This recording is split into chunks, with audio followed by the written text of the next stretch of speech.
ನಮಸ್ಕಾರ ಸ್ನೇಹಿತರೆ, ನೋಡಿ ಇದು ಅಂಬೇಡ್ಕರ್ ಸ್ಟ್ಯಾಚ್ಯೂ ಬಹಳ ಚೆನ್ನಾಗಿದೆ. ನೋಡಿ ಇದು ಎಂಟ್ರೆನ್ಸ್ ಅಲ್ಲೇ ಇದೆ. ಇದು ಮಾಡಿದ್ದಾರೆ, ಕಬ್ಬಿಣದಲ್ಲಿ ಮಾಡಿದ್ದಾರೆ, ಗೊತ್ತಾಗ್ತಾ ಇಲ್ಲ, ಚೆನ್ನಾಗಿದೆ. ನಮಸ್ಕಾರ ಸ್ನೇಹಿತರೆ, ನೋಡಿ ಇದು ಅಂಬೇಡ್ಕರ್, ಇದು ಸ್ವಾತಂತ್ರ್ಯೋತ್ಸವ ಪ್ರಯುಕ್ತ 216ನೇ.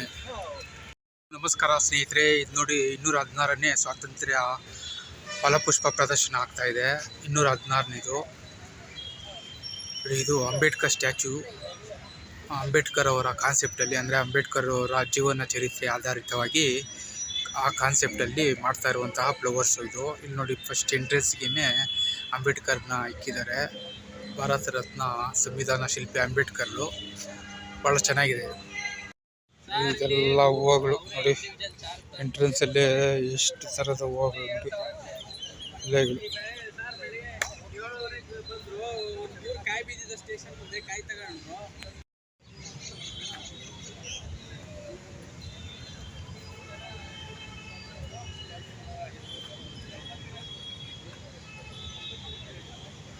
ಲಾಲ್ಬಾಗಿನ ಪ್ರಮುಖ ಆಕರ್ಷಣೆ ಅಂದರೆ ನೋಡಿ, ಇದು HMT ಅವರು ಮಾಡಿಕೊಟ್ಟಿರುವಂತಹ ಒಂದು ಫ್ಲವರ್ಗಳಿಂದ ಇರುವಂತಹ ಒಂದು ಗಡಿಯಾರ. ಇಲ್ಲೆಲ್ಲ ಚಿಕ್ಕ ಮಕ್ಕಳಿಗೋಸ್ಕರ ಕೆಲವು ಗೊಂಬೆಗಳನ್ನೆಲ್ಲ ಇಕ್ಕಿದ್ದಾರೆ. ಮತ್ತು ನೋಡಿ, ಅದು ಗಡಿಯಾರ ನಡೆಯುತ್ತೆ ನೋಡಿ. ಟೈಮು 10:35 ಇರ್ಬೋದು ನೋಡಿ. ಇದೊಂದು ಆಕರ್ಷಣೆ. ಎಲ್ಲ ಹೂಗಳಿಂದ ಮತ್ತು ಹುಲ್ಲು, ಹೂವು ಹಚ್ಚ ಹಸಿರಿಂದ ಕಂಗೊಳಿಸ್ತಾ ಇದೆ. 216ನೇ ಫ್ಲವರ್ ಶೋಗೆ ತಯಾರಾಗಿದೆ. ಬನ್ನಿ, ನೀವು ಸಹ ಎಂಜಾಯ್ ಮಾಡಿ. ಬೇರೆ ಥರನೇ ಇರುವಂತಹ ಗಿಡ ನೋಡಿ, ಅದರಲ್ಲೇನೋ ಕಾಯಿ ಥರದ್ದು ಬಿಟ್ಟಿದೆ. ಎಲೆ ನೋಡಿ, ಎಲೆಗಳಿಂದ ಸಮೃದ್ಧವಾಗಿದೆ ನೋಡಿ. ಇದೆಲ್ಲ ತಿಂಗನ ಗಟ್ಟಲೆ ಹಾಕಿ ಬೆಳೆಸಿರುವಂತಹ ಹೂಗಳು ನೋಡಿ, ಎಷ್ಟು ಚೆನ್ನಾಗಿದೆ ನೋಡಿ. ಹೂವುಗಳು ಸೂಪರ್ ಆಗಿದೆ. ಇಲ್ಲಿ ಜೇನ್ನೊಣ ನೋಡಿ, ಹೂಗಳಿಂದ ಮಕರಂದವನ್ನು ಹೀರ್ತಾ ಇದೆ ನೋಡಿ. ನೋಡಿ ನೋಡಿ ನೋಡಿ ನೋಡಿ ಅದ್ಭುತವಾಗಿರುವಂತಹ ಒಂದು ಹೂವು ಮತ್ತು ಮಕರಂದವನ್ನು ಹೀರ್ಕೊಂಡು ಹೋಗಿ ಅದು ಜೇನನ್ನು ತಯಾರಿಸುತ್ತೆ ನೋಡಿ.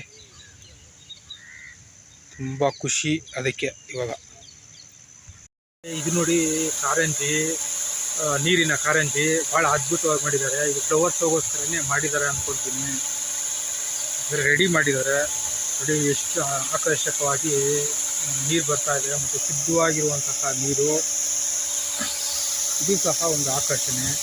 ಬನ್ನಿ, ನೀವು ಸಹ ಬಂದು ಇದನ್ನು ನೋಡಿ. ಇದು ಎಂಟ್ರೆನ್ಸು, ಗಾಜಿನ ಮನೆ ಎಂಟ್ರೆನ್ಸು ನೋಡಿ, ಎಷ್ಟು ಚೆನ್ನಾಗಿದೆ. ಕಾರಂಜಿ, ವಿಮಾನ ಬೇರೆ ಹೋಗ್ತಾ ಇದೆ.